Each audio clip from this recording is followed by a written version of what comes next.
Hi, I'm Elizabeth Bowman and welcome to the Scene Room. Today I have Jennifer Rowley in the room. I've had the privilege of seeing her perform on the Metropolitan Opera stage many times, and I also follow her on social media where she's built a vibrant and active community.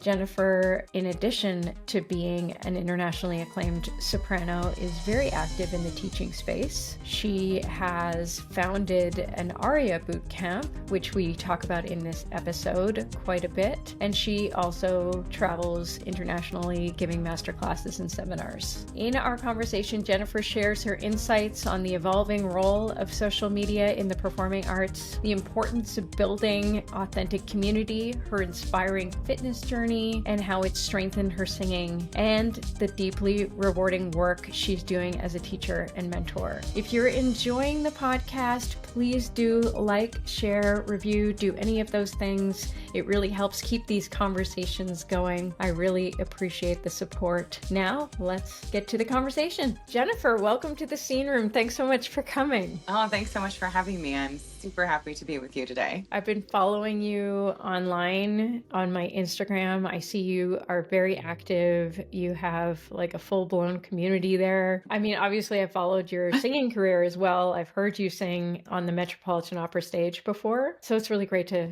connect with you here. Yeah, it's great to meet you too. I love your videos on Instagram as well, and I love your interviews, and your interview questions they're so astute and so important. And loved the most recent videos with David Lomeli and Christian Van Horn, and just so happy to meet you and great to be here. Where are we podcasting from? Where are We're you? podcasting from the beautiful state of Florida, where it is allergy central, but also beautiful. We're in Fort Myers, Florida today. Right on. And so Yeah. you live in Florida when you're not on the road. I do. I live in Florida where I'm on vacation when I'm not working.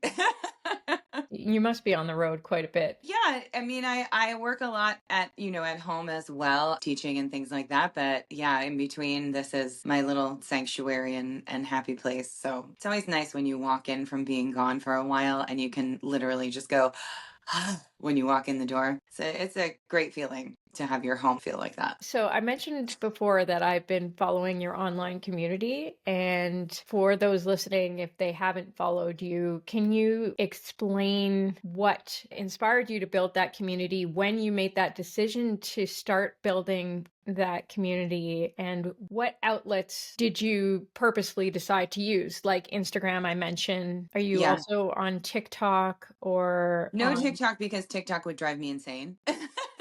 That's one rabbit hole I could never go down. But I also have a very large community on Facebook. I believe I have over 30,000 followers on Facebook as well. And what's really interesting about the two mediums, Instagram and Facebook, is there's very different audiences on both platforms. And so while I do share the same or similar content on both platforms, the discussions are often very, very different, which is really exciting. So the community on Instagram, which I love very much, is a younger community, which is fantastic. And I love being able to reach that younger generation of singer. And I decided to really start growing that community, I would say, in the last year. I always used it. I always used social media, and I always had fun sharing my career. I always had fun sharing that sort of behind the scenes look at the business, because I follow celebrities and other opera singers, and I love getting to see behind the scenes of like the Lady Gaga Super Bowl halftime show.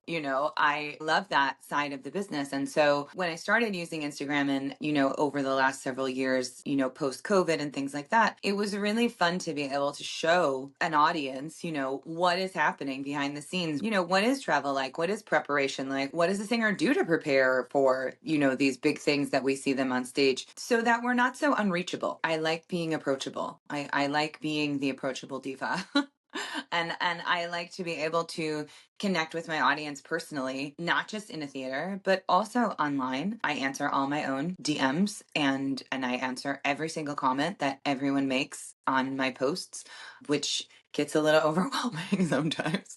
But I feel it's really important to engage the audience and that every single person feels like they can have an avenue to me and they can have a communication and a connection, even on such a small platform as, social media. I love the community. I've been building the community even more this season and using not so traditional outlets to do so. I just created a broadcast channel about a month ago, and we have 1,000 people in that broadcast channel where we get to connect even more intimately, and I can share even more things that I don't necessarily put on the main feed in Instagram and Facebook because I don't think everybody's interested in those things.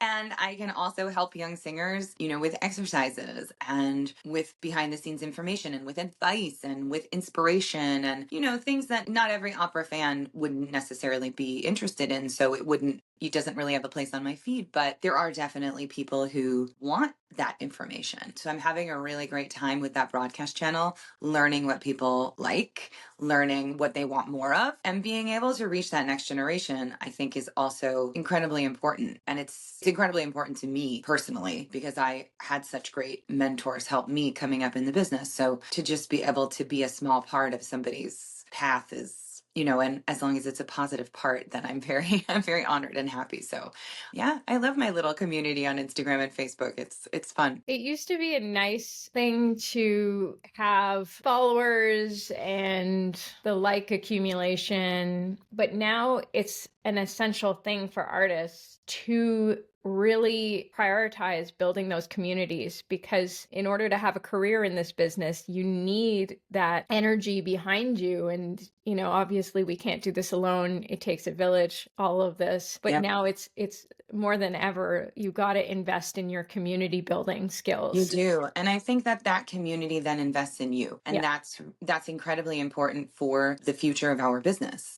I have a cousin who has two daughters, teenage daughters. And one of them told her when she got home from school this week that her class the teacher will let them listen to classical music during kind of study time and homework time. The students asked to listen to opera. And my cousin's daughter basically said, "Ah, I have a cousin who's a world famous opera singer. Let's listen to her." And so their teenage class, I don't even know what grade, 7th or 8th grade, pulled up my YouTube channel and literally just put it on and listened to videos for an hour of me singing opera.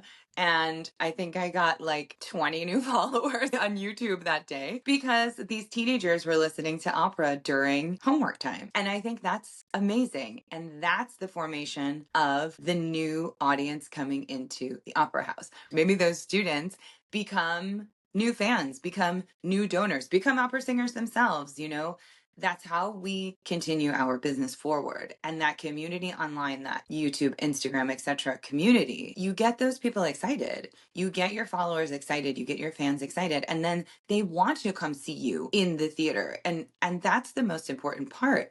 The most important part is that they're coming offline and they're actually coming into the theater and sitting in that seat and buying that ticket and watching someone that they actually really care about. And I think it's exceptionally important for the advancement of our business and our art form. Yeah. And this personal connection, obviously, between your cousin's daughter, was it? Yeah, my cousin's daughter, yeah. So this idea that we need this personal connection, like they could have said, "I really like this opera singer, let's listen to that." And that wouldn't have necessarily resonated as much, even if they had listened to the opera singer that they loved. Yep. or whatever. But the fact that they were like, well, this person is related to this person. Yep. And that's a very simple connection. But the idea that there's a friendship there is important. I follow her online. She answered my comment. She engaged with me. I like her. I have to tell you, I mean, this is a little off topic, but on topic. This week, I was riding my Pelaton on the weekend, and I got my first shout out.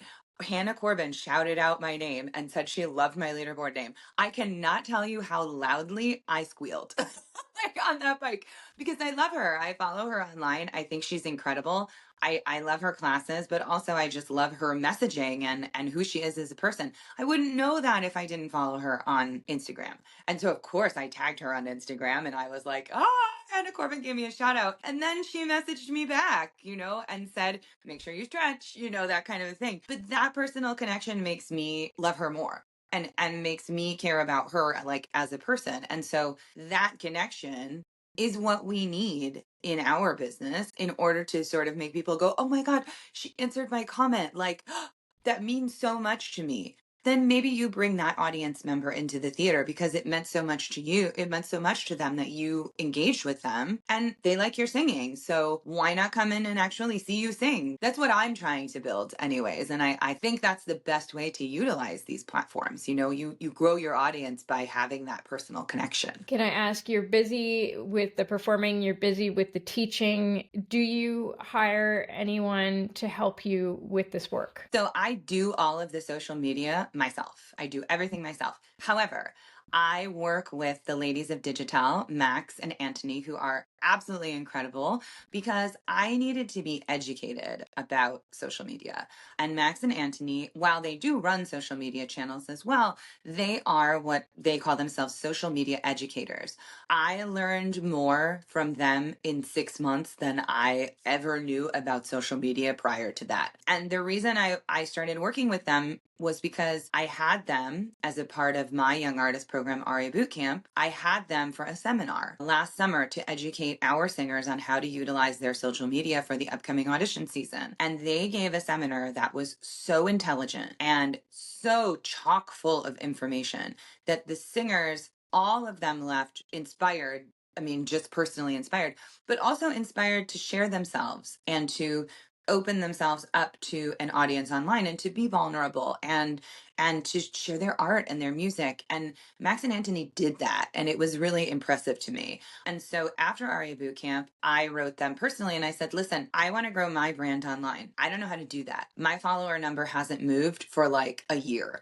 And I want to start reaching a new audience. I want to start bringing the mentorship and the teaching aspect of my career and my life into my social media platform. How do I do that? I don't know how to do that. I have zero problem asking anyone for help. In fact, I love asking people for help because I love learning new things. I love, when someone else is more knowledgeable in something than I am, I want to learn about it, and I still take voice lessons because I want to continue learning.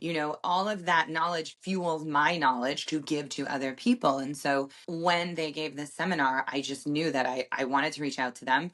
I wanted to add them to my team. And so we have a WhatsApp thread. We exchange ideas every single day. We talk about the content that I'm putting up. We analyze the content that goes up. We look and see, what's resonating with people, what's getting the most, views, what's getting the most likes, what's getting the most shares, what post has 500 shares and which post has 100 shares and why, like what's the difference in the content, and then adjusting the content that I'm putting out so that my audience is getting what they actually want to see. And I had never done that before. I never looked at the analytics of things. I never, I just posted. I was like, oh, this is fun, I'll post this, but actually looking at your audience and analyzing what they are responding to, what is resonating with them, made it so much easier for me to actually create an online presence and a brand and create pillars of content that resonated with all the different types of people who actually follow me. So they've been exceptionally helpful. And I encourage anyone, and everyone in our business, to educate themselves on how to actually use these platforms so that your posts actually get somewhere, because we all know that like half the time they don't go anywhere, and how things change, because they change. It seems weekly. Things change. What you're supposed to do, you're supposed to use keywords this day, you're supposed to use hashtag tags this day, you're supposed to put keywords in the videos, you're supposed to put them in the caption, you're supposed to do that, you're supposed to use edits now. So everything is changing every day, it seems like. And it's really nice to have people to sort of guide you along that path and sort of show you the way. And they have contributed a ton, not only to my education, but to the success of my social media channels. And I guess we've been working since September. So since September, my accounts have have doubled in size, both accounts. The Facebook account more so has almost tripled in size. And the type of content that I am putting out, I now understand what I need to do, how to do it, what my audience is going to like, how long it needs to be, what needs to be in the first 3 seconds, all of those things. And I can do it much more quickly than previously. So the education from Max and Anthony has been unbelievable. That's a sign of a good team Yeah. because they're empowering you to understand. Massively empowering me and inspiring me. I Mhm. mean, Anthony, I'm not kidding, sends me DMs and and messages all day long. Oh, check out this post. This might be something fun for you to. Oh, check out this post. This is a new trend. I think your audience would like this trend. And then I make it my own, which I think is super important because my voice is what people are tuning in for, right? So I wouldn't want a team member to do that for me.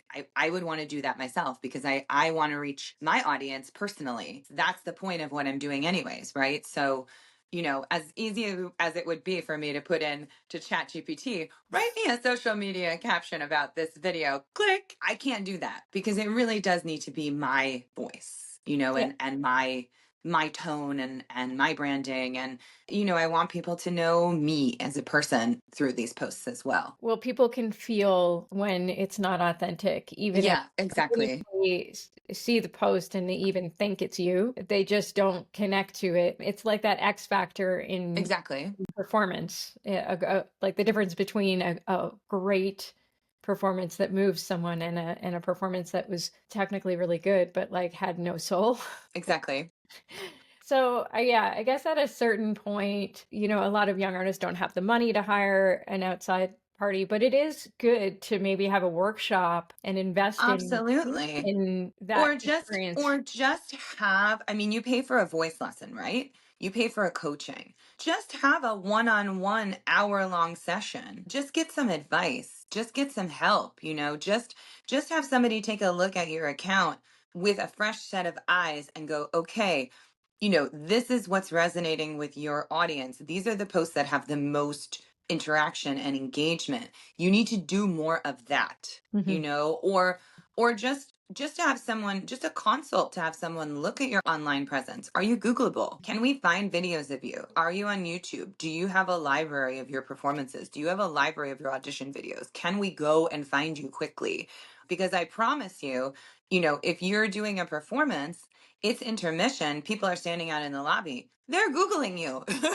They're looking for you on Instagram. They're looking for you on Facebook, especially if they like what you're doing. And they're like, oh, they get excited and they want to follow you. And they do it right then and there, right at the theater. I mean, I can't tell you, intermission of performances, when I see like the so and so followed you, like popping up on my phone during intermission. It Mhm. happens all the time. And so that online presence is exceptionally important. So have a consultation. You pay $100 to $200 for a voice lesson. Pay it for someone to help you with your social media as well, so that you can actually get that stuff out there. It's really important. The past 2 summers, I did workshops with emerging and some professional artists at the Yeah. Bank Center. And the first thing I would do when they would come into my office, I would Google them. Yeah. But I would Google them with them sitting next to me, and word got around that that was how I was I starting my love sessions. it. Some people had accounts that they had, this is the generation that grew up with the internet. Yeah. I didn't grow up with the internet. I started having a computer when I was in first year university. I had a computer. Yeah. But beyond that, it wasn't part of our fabric. And so Right. these kids, when they're 10 or 11 or something, they created a YouTube channel. Yes. And then they forgot that it's That like it was this there.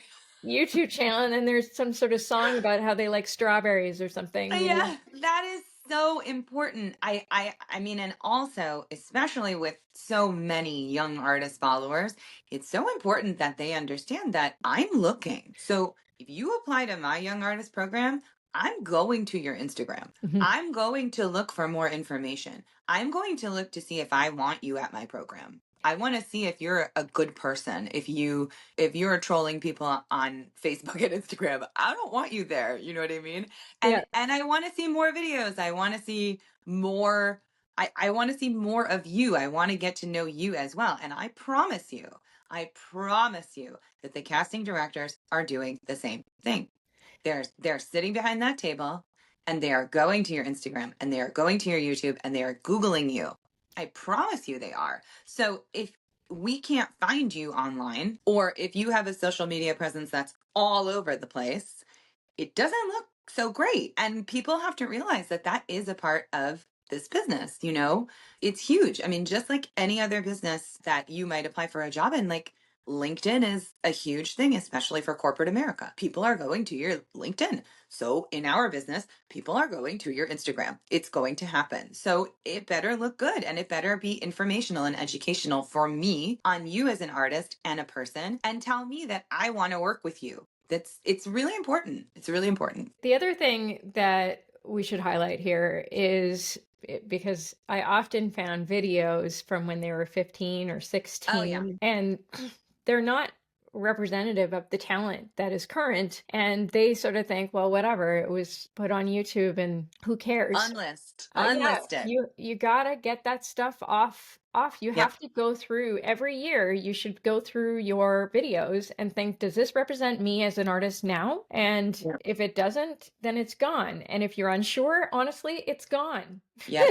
I mean, what I do love to see sometimes, I mean, and this is not every video, but sometimes I do like to see a trajectory. So if they have a video of an important performance from, let's say, 5 years ago, they made a debut, you know, here or there, or they jumped in as a cover and somebody caught it and they have it on their YouTube. I want to see the trajectory of that, especially if it was a very good performance. I think that's great to leave there, but we don't need all of the videos between that one and then, you know, and what's representative.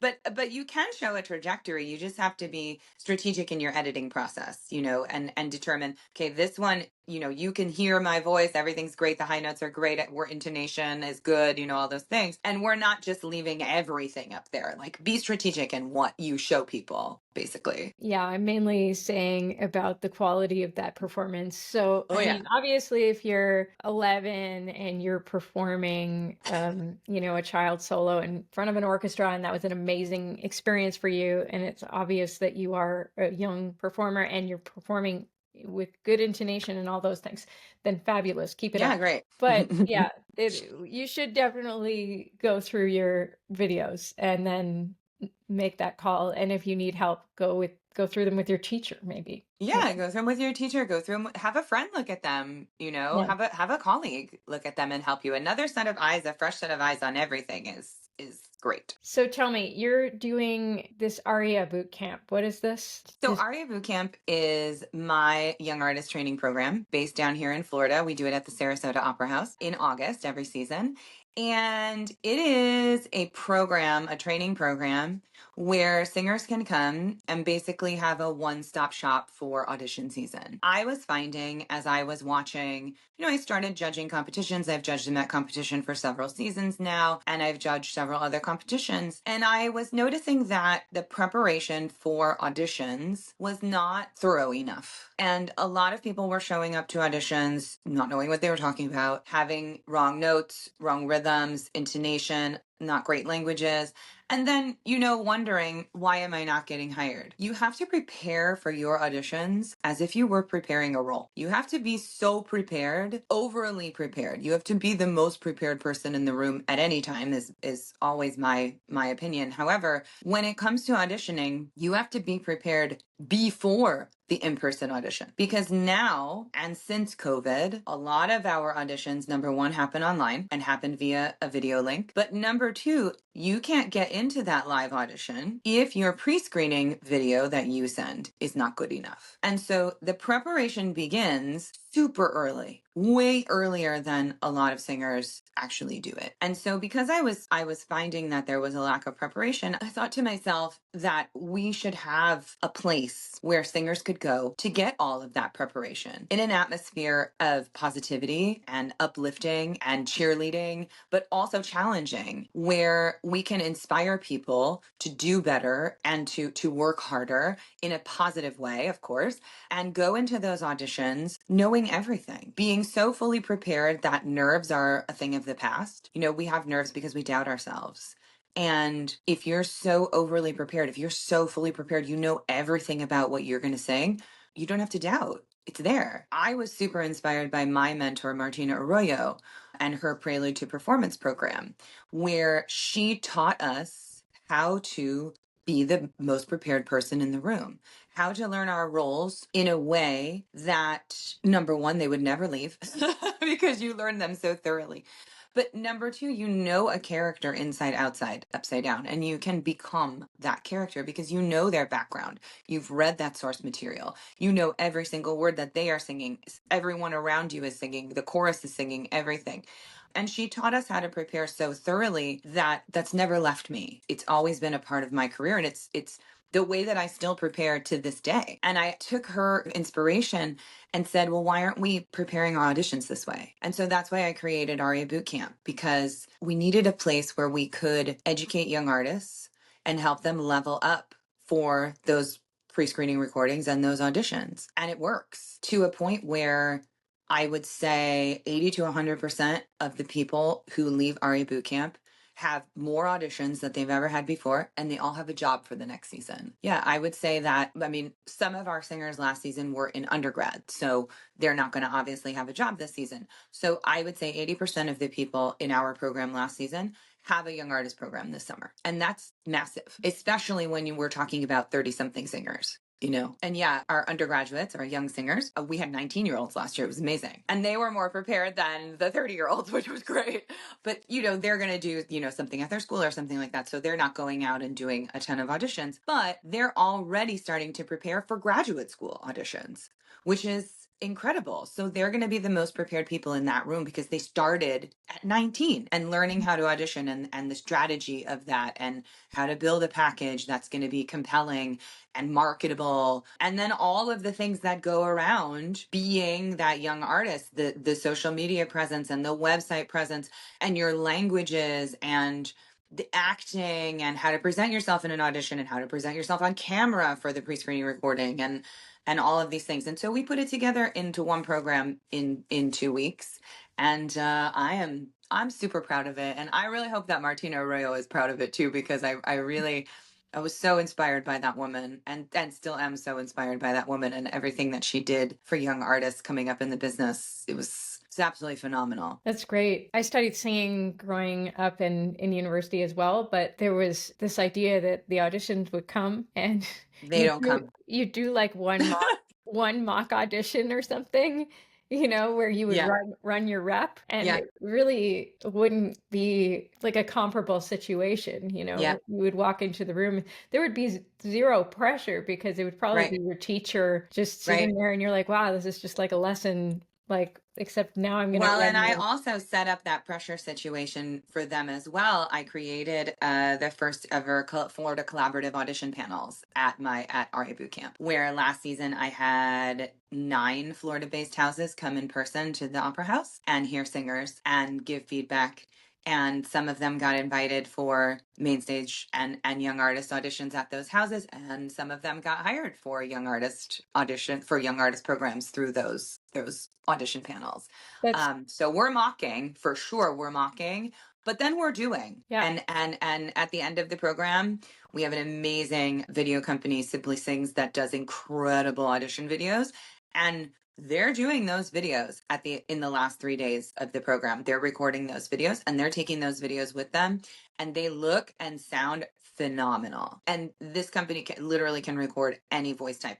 I would trust them to record me. And it's hard to record big voices, but they make a beautiful video. They sound great. And I really truly believe, because the budgeting now for travel for opera companies to hear singers is way less since COVID. Less people are getting into that room, so we still have the same number of singers auditioning, right? We still have the same number of singers applying.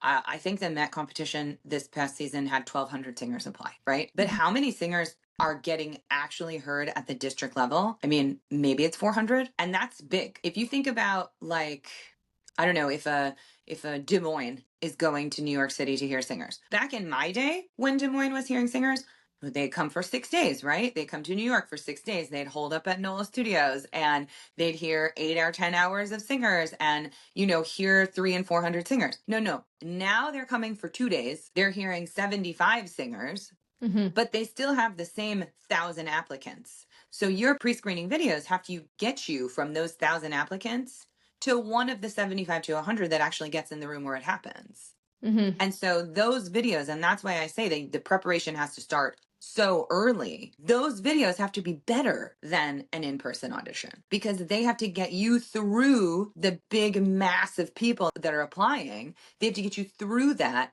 and into the room. And that's what we do. That's what we focus on. And it's been very, very successful. So I'm super excited about it. Control the variables you can control. Exactly. It's a theme Exactly. a theme on this podcast. Lean into all the things you can control and Absolutely. you'll be much better off. Can I circle back to your Peloton? Sure. I've seen you on Instagram also lifting kettlebells and doing various fitness things. When did you start this fitness journey and what does it mean for you and how is it transforming you? Well, the transformation is huge, first of all. Last year, I would say October of, where are we right now? So not 24, October of 23. I was doing some sort of workout in my living room, and I stepped funny on my foot and twisted the bones in my right foot. And that set off plantar fasciitis so badly that I was in a boot for 6 weeks. I could barely walk. Thankfully, with steroids and the walking boot and things like that, it healed enough for me to do my fall schedule, but it never fully healed. And I struggled really from when it happened, but I really struggled in the spring of last season. I struggled vocally because I couldn't put weight fully on both of my feet. I struggled physically because I couldn't do everything that I was being asked to do. Stairs were like a non-option. It got to the point where I was in so much pain on a daily basis that I couldn't walk back and forth to my apartment in Italy when I was working in Torino. I couldn't walk back and forth to my apartment twice a day. And my apartment was a 6-minute walk. I could walk once. So I would walk in the morning, I would take all of my food for the day, and I would just sit there in the theater all day long. And we had a rehearsal from like 10 to 1, 4 to 10 or something like that. And so I was just sitting there because I didn't have enough movement in me to walk twice and also do the 6 to 8 hours of rehearsal that I was being asked to do. And I wasn't singing well. I was singing okay, but I wasn't singing like me. I wasn't fully able to connect to my support. I wasn't able to get my pelvic floor in action. I couldn't put full weight on the heel of the right foot. I couldn't wear certain types of shoes. It was completely debilitating. And I gained a lot of weight because I couldn't move. And then of course, you're upset because you can't move. And so then you're stress eating and you're depressed and it's a vicious cycle that goes nowhere. And so after that job, I came home to Florida and I had some time off and I had a surgery on the foot where my doctor went in and cut the plantar fascia in 3 different places. And I went back into a boot because I couldn't put any weight on it after that. And then started the process of rehabilitation and physical therapy. Having been in the boot so many times since October, completely threw off my pelvis, my tailbone, my hip, my ankles, and everything was weak. I was weak. I felt broken. It was an awful feeling. I had zero control of my body. I had zero control over my singing. I felt like I was broken into pieces and couldn't put it back together. And also, as I just said, I gained a lot of weight and was unhappy with that. And so when the boot came off after the surgery, I went to the doctor and I said, listen, I gotta start exercising. I've gotta get this weight off. And the doctor said, I don't think you'll ever be able to run again,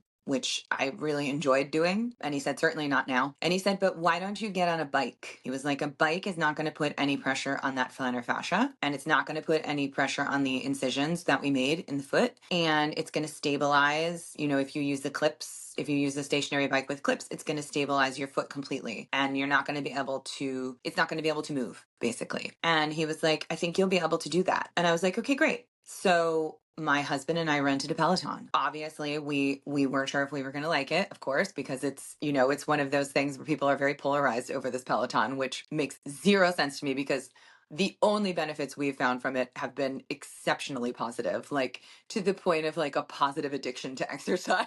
Like, but he was absolutely right in that the cycling shoes are hard on the bottom and they have a clip and they hold your foot completely steady and flat. And there is absolutely no pressure on the arch and on the plantar fascia. So I was able to ride. I couldn't ride long, but I could ride. And there is an instructor on the platform named Jen Sherman. And Jen Sherman taught a ride that was different than everybody else kind of on the platform. And it's a low impact ride. And it's a special ride where you don't leave the saddle, you don't stand up. And it is for people who are recovering from injury. It is for people who can't stand up. It's for people who want to put less, stress on their joints. And through these rides, I was able to gain strength, gain fitness, gain cardiovascular fitness, and lose a lot of weight. Then I couldn't sing. For real. Because I had lost, I guess, 35 to 40 pounds between April and like July. And in July, I was starting to prepare for Fanchula in Beijing. And I could not, I had a wobble that was like as big as a Mack truck. It was so bad because I didn't have as much surface area anymore to push on. And so my teacher said, Jen, you have to start lifting weights. And I was like, ah, I have no idea how to lift weights, what to do, nothing like that. But the Peloton platform has strength training. And I found through exploration in the app some amazing women instructors that were incredibly inspirational and incredibly generous in how they plan their programming for people who have never lifted weights before and want to learn, and there is a platform there where you can start from absolutely nothing and not knowing anything, and they will teach you how to do a deadlift and break it down. And it's fantastic. And so in July, I started lifting, and that was the game changer right there. The minute I started lifting weights, the weight just melted off. I became stronger in my singing. I became stronger in my heart. I became stronger in my conviction, in my confidence, in everything. Lift heavy, sing heavy, my teacher says. And it gave me so much strength, and internal strength, not just external strength, internal strength. I felt like I can do this. I can repair. I can build myself back up again. And so since July, I have been doing that.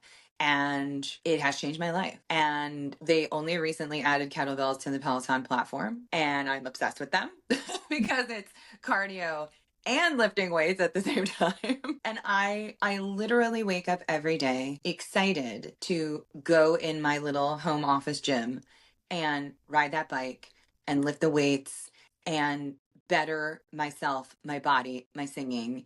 I mean, it's literally life-changing from having that injury and really just feeling broken to feeling stronger than I ever have in my life to being smaller than I ever have in my life. I literally have given all of my clothes away because none of them fit. Whoever shops the Goodwill in Fort Myers, Florida, gets some real amazing designer finds because I'm taking everything there and just donating it all.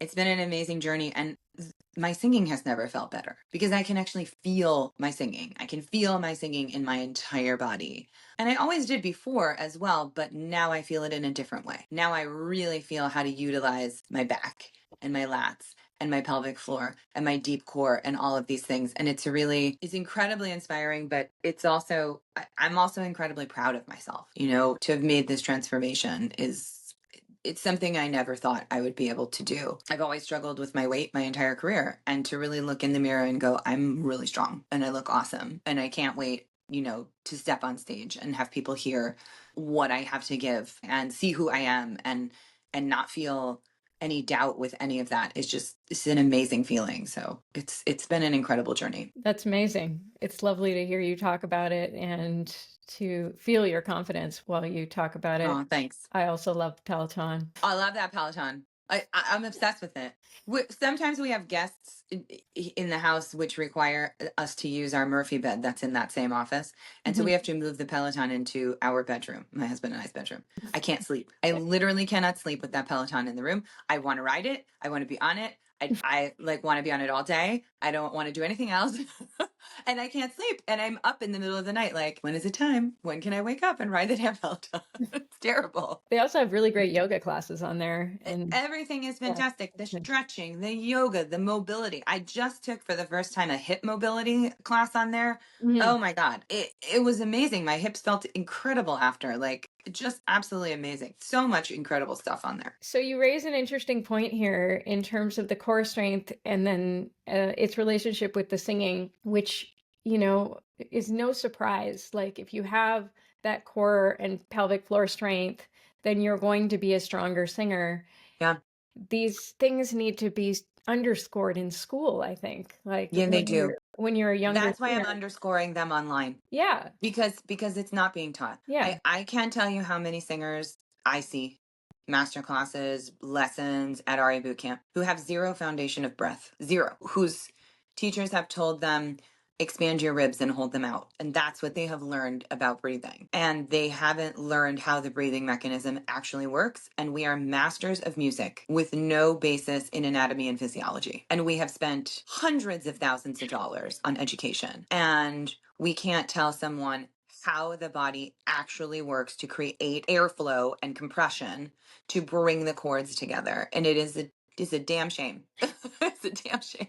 Yeah. But it's something that I am trying to educate singers on through the online platforms. Of course, I have a lot of posts about fitness for singing and a lot of posts on how to use the fitness to strengthen the singing, because that is actually exceptionally important. I do a lot of collaboration also with the musical athlete who is a biomechanics expert. Chris is absolutely incredible. I mean, he is one of the most major cheerleaders for whole body singing at this point, and his information is second to none. And it's amazing some of the videos he puts out. There was a video that I absolutely adored, maybe last year or something, where he talked about foot contact and pelvic floor use and how the pelvic floor actually won't connect if your big toe is up off the floor, and why. And a lot of singers stand with their toes up off the floor, like back on their heels, and it's no wonder they can't connect to their support. And how you have to find full foot contact in order to get pelvic floor support, which then gets you for full core closure. It's amazing how the body works from just a little toe. But all of these things are super important to learn. And I cannot tell you how many people argue with me online about how singers should not work on deep core, singers should not do abs, quote unquote. And yes, you shouldn't do abs. Absolutely. Like, we don't want to tighten our abdomen in order to support. That's not what we're talking about. We want to strengthen all the stuff around it. I don't need abs, but deep core is not talking about abs. It's very different. Very, very different. Even if you strengthen your abs, even if you do, let's just say, it's We'll about figure out how to sing around them. it's also it's also about when you're learning to strengthen your body, you're learning how to relax it and then contract it and then Exactly. relax and contract. So it's not like you're putting yourself into a spasm where Exactly. And a suddenly, healthy muscle, when it's relaxed, is malleable. A healthy muscle is loose and jiggly and free, right? And then when it's flexed, whoop, it's ready to go. It's activated. And yeah. that's, the breathing mechanism is the same. It's that release and activation. But I can't tell you how many people argue with me online. And I literally have to be like, look, it's my channel, it's my video, and I'm gonna put out the information that I know is right. You can argue with me as much as you want. The algorithm loves you for it. Thank you so much for making my video go further, but you're not gonna change my mind. It's not gonna happen. I'm a living proof of it. You're not gonna change my mind. Yeah, to me it makes zero sense that you wouldn't Zero. strengthen your body in order to be a stronger singer. The body is an amazing thing. And how would cardiovascular health not help you as a performer on stage? How would cardiovascular stamina not be beneficial to a 5 hour long Wagner opera that you have to stand on stage the whole time because you're Wotan or whatever? Yeah. Even Tosca. Tosca, the role that I've done the most in my career, is an hour and 20 something minutes of actual singing, not resting, actual singing, right? She's on stage the whole night, but actual singing is an hour and 20 minutes. That's a lot of singing, and it's not soft. There's a lot of instruments to get over. And the entirety of Act Two is literally you managing your heart rate the whole time so that you don't get out of breath. Because as your heart rate elevates in the emotion of that act and in the movement of that act, and especially if you have a very active staging where you're being thrown on the floor and picked up and thrown and this and that and the other thing, you have to manage the up and down of your heart rate in order to keep your breathing steady so you can actually sing. How do we do that if we don't have cardiovascular stamina aerobically? So I don't understand the argument of no exercise for singers. I really don't get it. I It think makes no sense to me. it's like saying the earth is flat and Yes. versus the earth is round. But Anyway, people will argue. Boy, they will argue. Especially on Facebook. Oh, they love to argue on Facebook. I feel like I could talk to you for several hours on this podcast, but I gotta wrap it up. But thank you so much for coming and My doing this. pleasure. Absolutely. My pleasure. And I hope everyone will go to your channels and check your content out. And also everyone should go for a walk and you know, get that cardiovascular Absolutely. health going. And mental health too. I mean, exercise gives us endorphins. Endorphins make us feel good. We sing better when we feel good. It all makes sense, you know?